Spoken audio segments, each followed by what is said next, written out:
اور تمہیں مدینے کی گلی کا واقعہ سنا۔ ایک عورت ہے مسجد نبوی میں نماز پڑھنے جاتی ہے، یہ حضرت عمر کے دور خلافت کی کہانی ہے۔ تو ایک نوجوان راستہ روک کے کھڑا ہو جاتا ہے۔ ایک دن اس عورت نے رک کر کے کہا کہ میں کتنے دنوں سے دیکھ رہی ہوں کہ تم میرے راستے میں مزاحم ہوتے ہو، کیا ماجرا؟ اس نے کھل کے بات کی کہ میں تیرا چاہنے والا ہوں اور تجھے حاصل کرنا میری زندگی کی معراج ہے، اور تیرے لیے آسمان سے تارے بھی توڑنے پڑے تو گریز نہیں کروں۔ اس نے کہا اچھا، میری ایک شرط ہے۔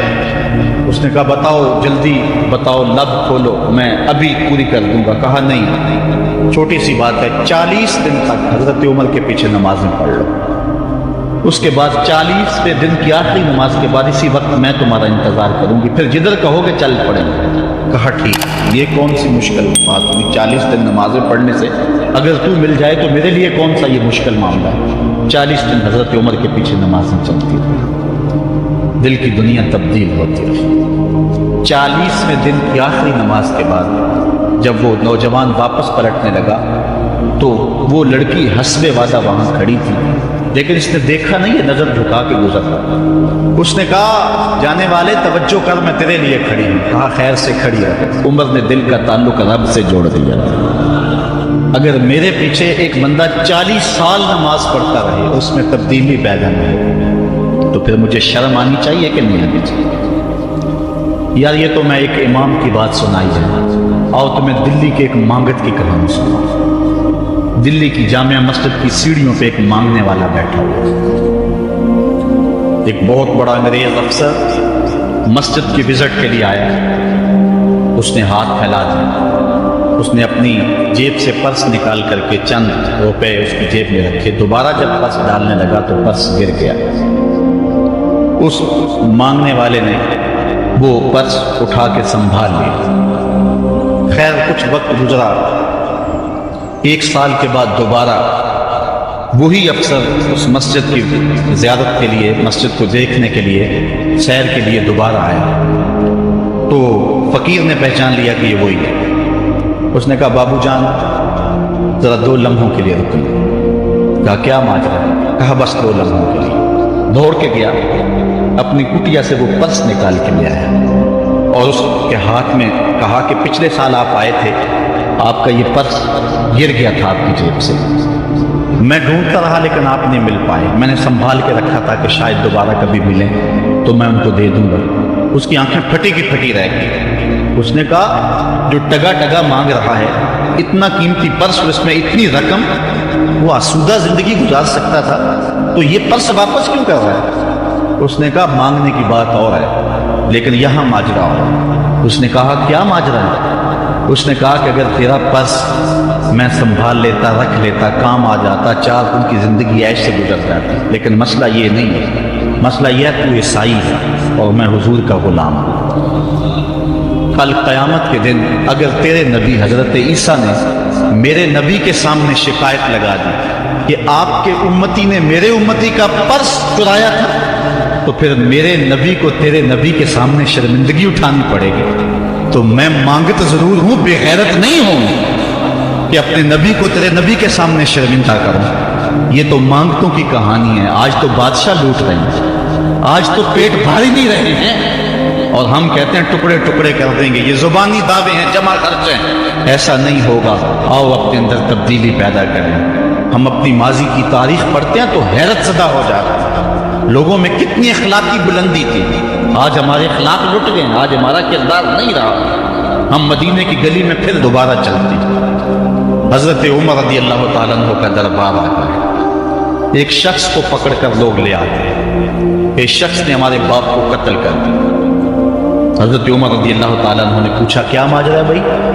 اس نے کہا جی واقعی میں ان کے باپ کا قاتل ہوں، لیکن میں نے قصداً قتل نہیں کیا، ہوا یہ کہ میں ایک مسافر ہوں، جا رہا تھا، راستے کے اندر سب چراگاہ تھی، میرا اونٹ بھوکا تھا، اس چراگاہ میں داخل ہو، اس کے بوڑھے باپ نے پتھر اٹھایا اور میرے اونٹ کو مارا، اس کی آنکھ نکل گئی، مجھے بڑا غصہ آیا، میں نے وہی پتھر اٹھا کر اس کے باپ کو دے مارا، لیکن وہ ایسے ٹھکانے پہ لگا کہ اس کا باپ فوراً فوت ہو گیا، میرا قصد اور ارادہ نہیں تھا لیکن بہرحال میں اس بات کا اقراری ہوں کہ میں نے اس کے باپ کو قتل کر دیا۔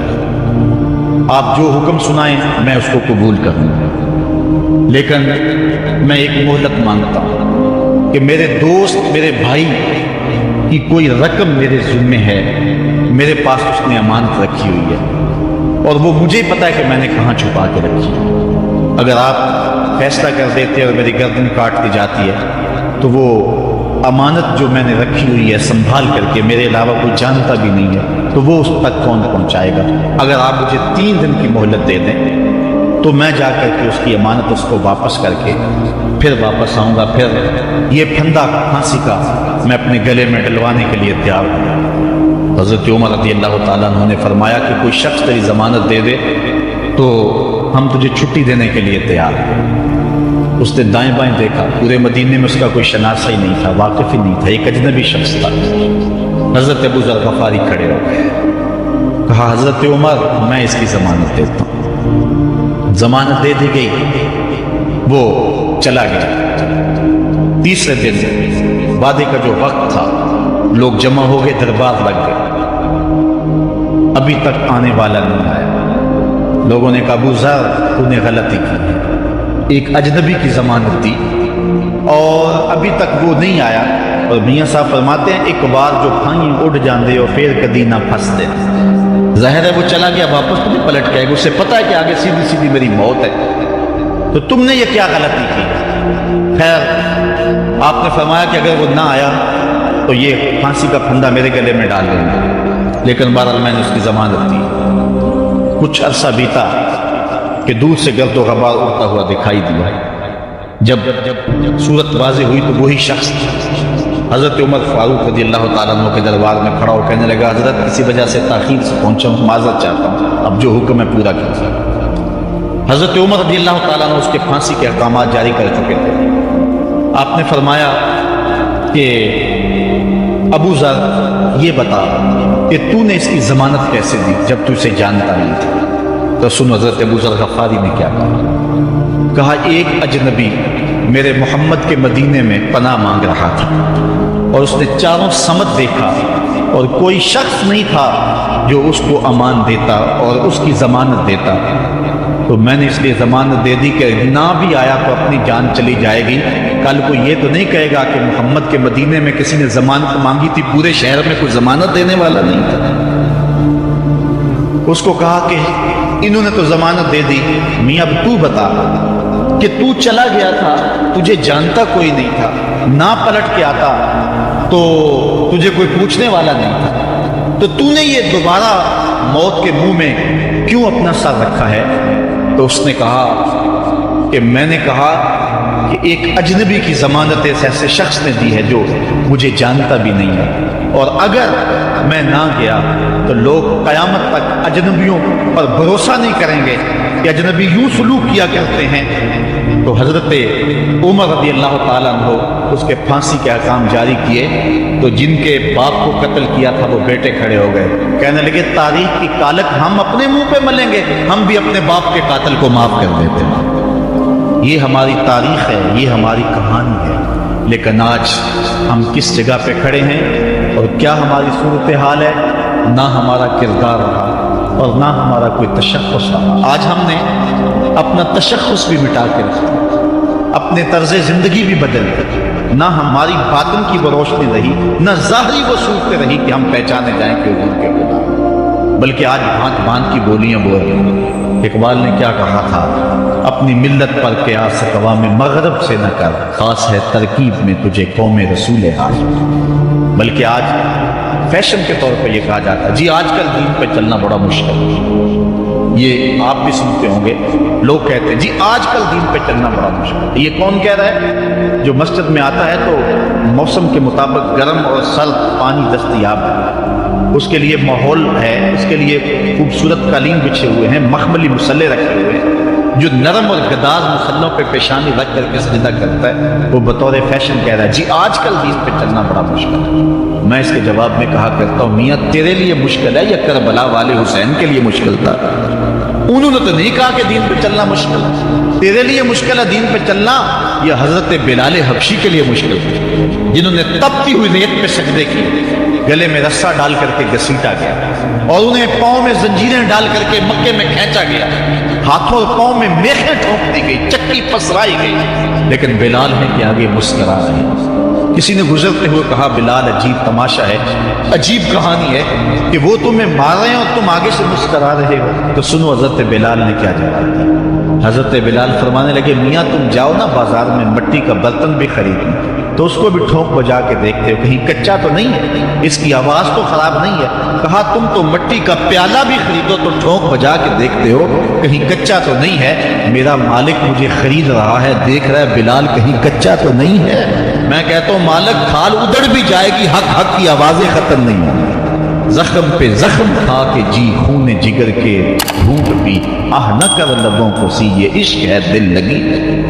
تو یہ ایک دین گریزی ہے، یہ عمل گریزی ہے۔ جی آج کل بڑا مشکل ہے، پہلی بات ہے مشکل ہو بھی تو ہمارے پاس کوئی دوسرا آپشن موجود نہیں۔ ہم ان لوگوں کی کہانیاں بھول سکتے ہیں کہ جنہوں نے اس دین کے راستے کے اندر دکھ بھی سہے، ان کو ٹکڑے بھی کر دیا گیا، ان کو دو اونٹوں کی پچھلی ٹانگوں سے باندھ کر کے دو ٹکڑوں میں بانٹ بھی دیا گیا، لوہے کی کنگھیوں سے بدن چھیدے بھی گئے، ہڈیاں توڑی بھی گئی، آگ میں ڈالا بھی گیا، جلتے اور کھولتے تیل میں پھینکا گیا، لیکن انہوں نے رب کا نام نہیں چھوڑا، رسول کا نعرہ نہیں چھوڑا۔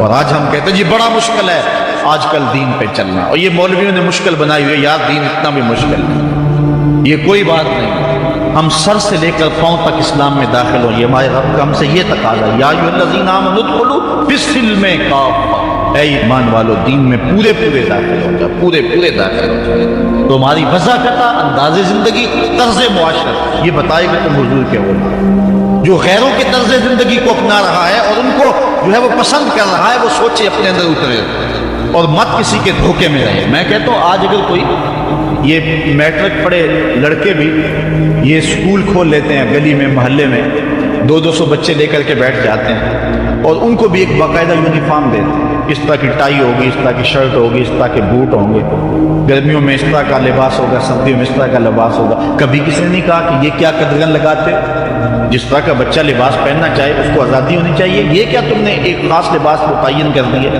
کہتے ہیں جی ان کا نظام ہے نا، یہ سکول ہے اور یونیفارم ہے اس کا، یار ایک پرائمری سکول کا بھی یونیفارم ہوتا ہے، تو کیا محمد عربی کے دین کا کوئی یونیفارم نہیں ہے؟ حضور علیہ السلام کی زندگی، حضور علیہ السلام کے شب و روز اور حضور علیہ السلام کا انداز معاشرت، حضور کی وضاحت، حضور کا لباس، یہ اپناؤ اور یہی زندگی کا حسن ہے۔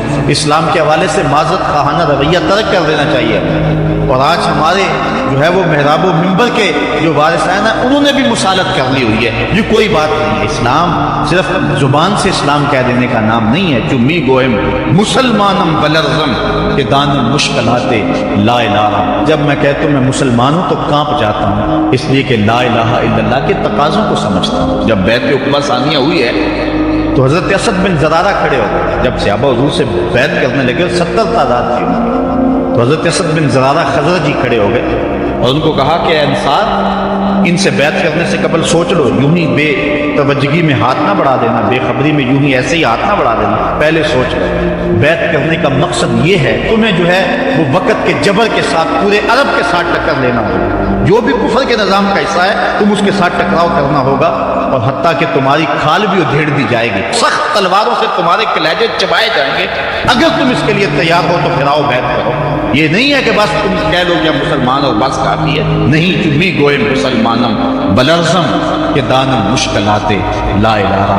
آج ہمیں اس سمت بھی آنے کی ضرورت ہے، اس انداز سے دیکھنے کی ضرورت ہے کہ ہم سر سے لے کر پاؤں تک اسلام کے سانچے میں آ جائیں۔ ہمارے اصلاح کے حوالے سے ایک اہم پوائنٹ جس پر میں آپ کی توجہ دلانا چاہتا ہوں وہ یہ ہے کہ فرائض و واجبات کو ترجیحی بنیادوں پہ رکھیں۔ آج بطور مسلم ہمارا جو رویہ ہو چکا ہے، ہم مستحبات اور مباحات کے پیچھے پڑے ہوئے ہیں، اور اس کے مقابلے میں جو سنن، فرائض اور واجبات ہیں ان کی پرواہ چھوڑ چکے ہیں۔ دین میں کتنے امور ہیں جو صرف مباح کی حد تک ہے، کر لو تو ٹھیک، نہ کرو تو پھر بھی ٹھیک، اور کتنے امور ایسے ہیں کہ جو صرف استحباب کے زمرے میں آتے ہیں، لیکن ہم کتنی چیزوں کو اس انداز سے گلے لگائے ہوئے ہیں کہ جس کا فرض ہو اور اسلام کے اہم فرائض اور اسلام کی اہم واجبات ان کو ہم ترک کیے ہوئے، ساری رات ہم محفل میں جاگ لیں گے، فجر کی نماز نہیں پڑھیں گے تو کیا فائدہ؟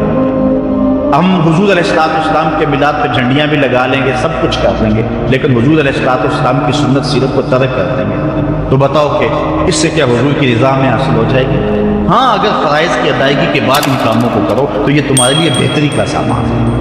آؤ اس پر ایک دو روایات آپ کے سامنے رکھوں۔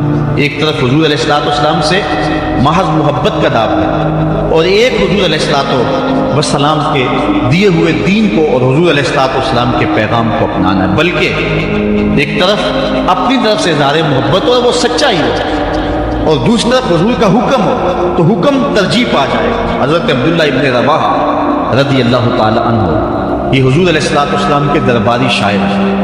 ویسے تو 34 سے 35 لوگ حضور علیہ السلام کی باقاعدہ نعت خوانی کرتے تھے، ویسے تو ہر صحابہ حضور کا نعت خواں تھا، لیکن یہ باقاعدہ حضور کی ثنا کیا کرتے تھے۔ لیکن 3 اصحاب جو ہیں یہ خاص طور سے حضور علیہ السلام کے درباری نعت خواں کہلاتے ہیں، حضرت کعب بن زہیر، حضرت حسان بن ثابت اور حضرت عبداللہ ابن رواحہ رضی اللہ تعالیٰ عنہ۔ حضرت عبداللہ ابن رواحہ کو حضور نے حکم دیا کہ صبح فجر کی نماز کے بعد ہی تم لوگوں کو لے کر کے فلاں جنگ کے لیے نکل جانا۔ اب یہ بات سمجھ میں یہاں آ رہی ہے کہ حضور علیہ السلام کے نعت خواں صرف نعت خواں ہی نہیں تھے، وہ مجاہد بھی تھے، وہ تلوار بھی اٹھاتے تھے، وہ جنگیں بھی کیا کرتے تھے۔ اور حضرت عبداللہ ابن رواحہ جن کا یہ میں تذکرہ کر رہا ہوں، یہ جنگ موتا کے اندر ان کی شہادت ہے، یعنی یہ نہیں ہے کہ صرف زبانی دعویٰ اور جو ہے وہ عمل نہیں ہے۔ حضور علیہ السلام کی حرمت پہ حملہ ہو اور میدان کے اندر کوئی شخص نہ آئے، اسٹیج کے اوپر جتنے مرضی دعوے کرتا رہے، اس کے دعوے قبول نہیں ہوں گے۔ تو اب حضرت عبداللہ ابن رواحہ رضی اللہ تعالیٰ عنہ کا عمل دیکھیے، نعت خواں بھی ہیں اور مجاہد بھی ہیں۔ حضور نے فرمایا عبداللہ ابن رواحہ ان لوگوں کو لے کر صبح چلے جانا۔ حضرت عبداللہ ابن رواحہ کے پاس تیز رفتار گھوڑا تھا، آپ نے سب لوگوں کو صبح رخصت کر دیا، لیکن خود رک گئے، اس لیے کہ دن تھا جمعے کا۔ سوچا کہ دوبارہ پتہ نہیں حضور سے ملاقات ہو نہ ہو، جنگ پہ جا رہے ہیں، حالات کیا ہوں، اس لیے میں بعد میں تیز رفتار گھوڑے سے ان لوگوں کے ساتھ مل جاؤں گا، رک جاتا ہوں تھوڑی دیر، حضور کے پیچھے جمعہ المبارک کی نماز ادا کر لیتا ہوں، یہ اجازت مل جائے اور وہ حکم تھا وہ بھی پورا ہو جائے۔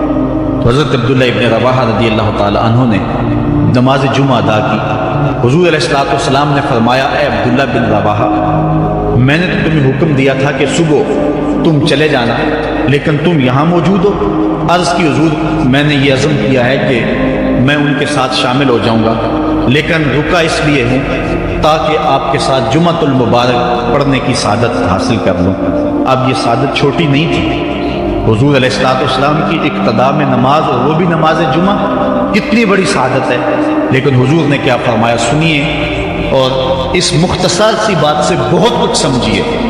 حضور نے فرمایا، لو انفقت ما فی الارض جمیعا ما ادرکت فضل غدوتہم۔ اے ابن رواحہ، اگر تو زبات اس کے ضمن میں اگر جو ہے وہ محبت کے مظاہر بھی سامنے آ جائیں تو اس میں کوئی قباحت نہیں ہے۔ اور اس پر روایت حضرت عبداللہ بن قراد رضی اللہ تعالی عنہ سے، اور یہ صحیح بخاری میں موجود ہے، کہ آقا کریم علیہ السلام نے وضو فرمایا، اور وضو کا پانی زمین پر صحابہ گرنے نہیں دیتے، اپنے منہ پہ اور اپنے چہروں پہ مل لیتے ہیں۔ تو آقا کریم علیہ السلام نے فرمایا، ما یحملکم علی ھذا، صحابہ تمہیں اس بات پر کس شے نے ابھارا ہے؟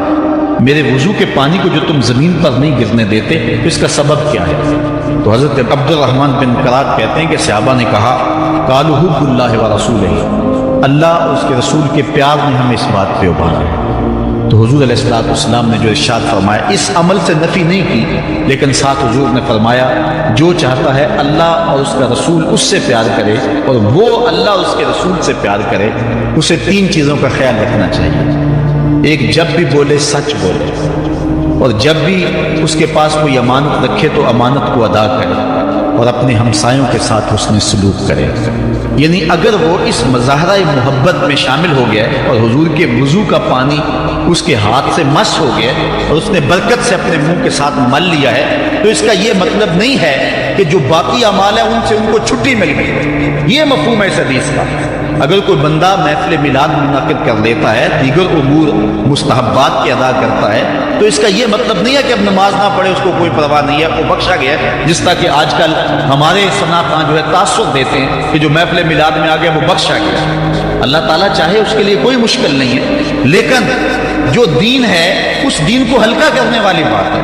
بلکہ آج کل تو ممبر و محراب پر جنت و دوزخ کا مذاق اڑایا جاتا ہے۔ ایک بندہ کہہ رہا ہے کہ ہوئے تو کیڑی جنت کا کرنا ہے تذکرہ۔ میں نے کہا میاں اسی جنت کا جس جنت کے لیے حضور لمبے لمبے ہاتھ اٹھا کے دعا مانگا کرتے تھے اور فرماتے جب اللہ سے مانگو تو جنت الفردوس مانگو۔ اور ایک بولا کہ مجھے دیکھ کر جہنم کو بھی آئے پسینہ۔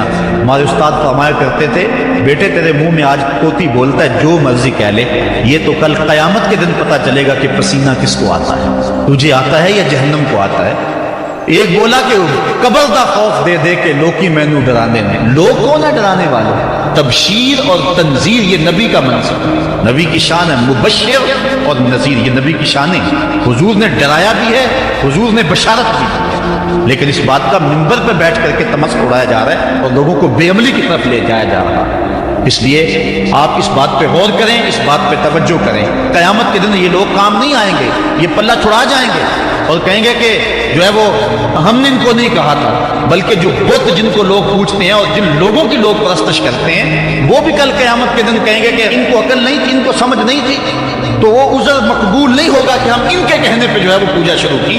اس لیے اگر کوئی شخص تمہیں عمل سے بے رغبت کرنا چاہتا ہے اور تبشیر و تنذیر کو تمہاری نظر میں ہلکا کر دینا چاہتا ہے اور تم اس کے اس انداز سے عبادت کو ہلکا سمجھنے لگ جاتے ہو، تو کل قیامت کے دن کوئی عذر مسموع نہیں ہوگا۔ اللہ نے انسان کا خسارہ کیا ہے؟ کہا قسم محبوب تیرے زمانے کی کہ بے شک انسان خسارے میں۔ ویسے آج کا انسان تو خسارہ مانتا نہیں، اپنے عمل سے رویے سے وہ اس بات کا انکار کرتا ہے میں تو خسارے میں نہیں، میں تو ہواؤں کی توش پہ اڑتا ہوں، میں تو پانی کی تہ میں اترنے کے فن سے آشنا ہوں، میں تو ایٹم کا کلیجہ شک کر دیا، میں تو چرخ پہ گھومتا ہوں، میں تو پانیوں کو مسخر کر دیا، میں تو ہواؤں کو اپنی قید میں کر دیا، میں تو چاند کی چھاتی رون چکا ہوں، میں تو مریخ کے سفر کی تیاریوں میں ہوں۔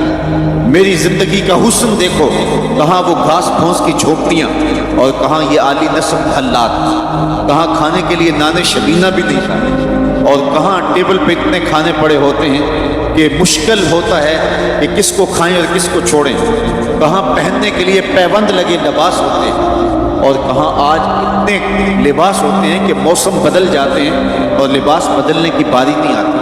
یہ تارکول کی سڑکیں دیکھو، یہ عالی نصب پلازے دیکھو، یہ میرے بنگلے، یہ میری کوٹھیاں، یہ لمبی لمبی گاڑیاں، یہ فراٹے بھرتے ہوئے جہاز، میں تو خسارے میں نہیں ہوں۔ آج کا انسان کہتا ہے اپنے رویے سے کہ میں تو خسارے میں نہیں ہوں۔ رب کہتا ہے محبوب تیرے زمانے کی قسم انسان خسارے میں۔ تو انسان تو خسارہ مانتا نہیں ہے اور اللہ کہتا ہے محبوب تیرے زمانے کی قسم یہ خسارے میں ہے، تو پھر خسارہ کیسے؟ علماء فرماتے ہیں خسارہ انسانیت کا ہے، حیوانیت کا نہیں ہے۔ یہ اگر ہواؤں کے گوش اڑتا ہے تو یہ انسانی کمال نہیں ہے، وہ تو مکھی بھی اڑتی ہے۔ اگر یہ پانی کی تہ میں اترنے کے فن سے آشنا ہے تو یہ انسانی کمال نہیں ہے، وہ تو مچھلی بھی اتر جاتی ہے۔ انسانی کمال کیا ہے؟ مروت، ہمدردی، بھائی چارہ، احساس، یہ ہے انسانی کمال۔ اور یہ بتدریج دم توڑ رہے۔ کیا بھائی بھائی کا گلا نہیں کاٹ رہا؟ کیا خون سفید نہیں ہو رہے؟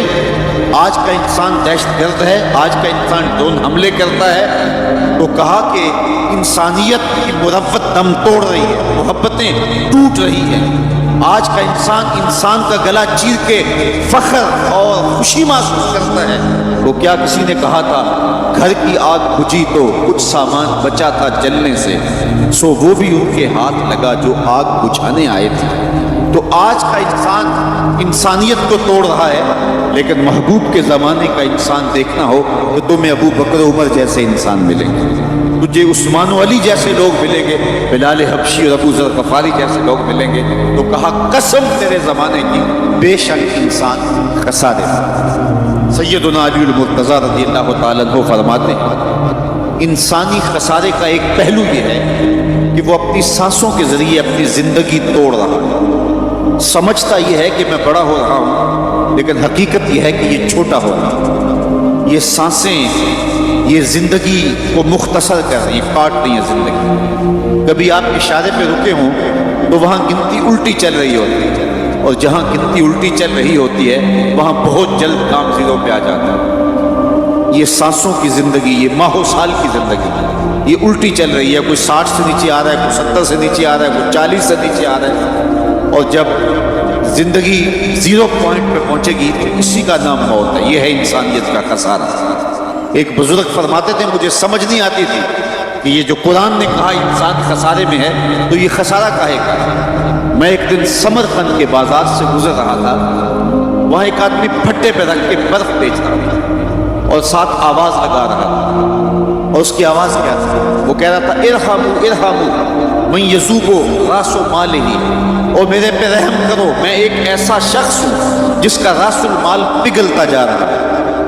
میں ایک ایسا شخص ہوں جس کا راس المال پگھلتا جا رہا ہے۔ آپ کپڑا بیچتے ہیں، آج گاہک نہیں ملا، ہو سکتا ہے کل 2 آنے مہنگا مل جائے اور آپ کو فائدہ ہو جائے۔ آپ پیٹرول بیچتے ہیں، آج گاہک نہیں ملا، ہو سکتا ہے کل 6 روپے اوپر چلا جائے، وہ پڑا لاکھ روپے کا فائدہ دے جائے۔ لیکن برف ایک ایسا سودا ہے، اگر آج گاہک نہیں آیا تو کل برف ہی نہیں ہوگی۔ تو وہ سمرقند کے بازار میں پھٹے پہ برف رکھ کے بیچ رہا تھا اور ساتھ آواز لگا رہا تھا او گزرنے والوں، میرے پہ ترس کھاؤ، مجھ سے برف لیتے جاؤ۔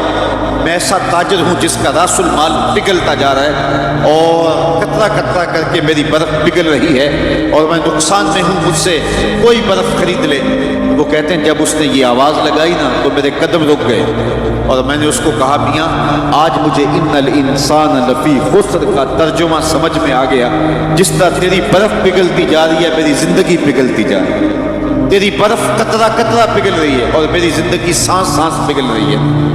آج اگر تو برف بیچ لے، اس کے بدلے درہم لے لے، اس کے بدلے دینار لے لے، اس کے بدلے کوئی جنس لے لے، اس کے بدلے پالچا جات لے لے، کوئی اور چیز لے لے، تو تیری برف کام آ گئی۔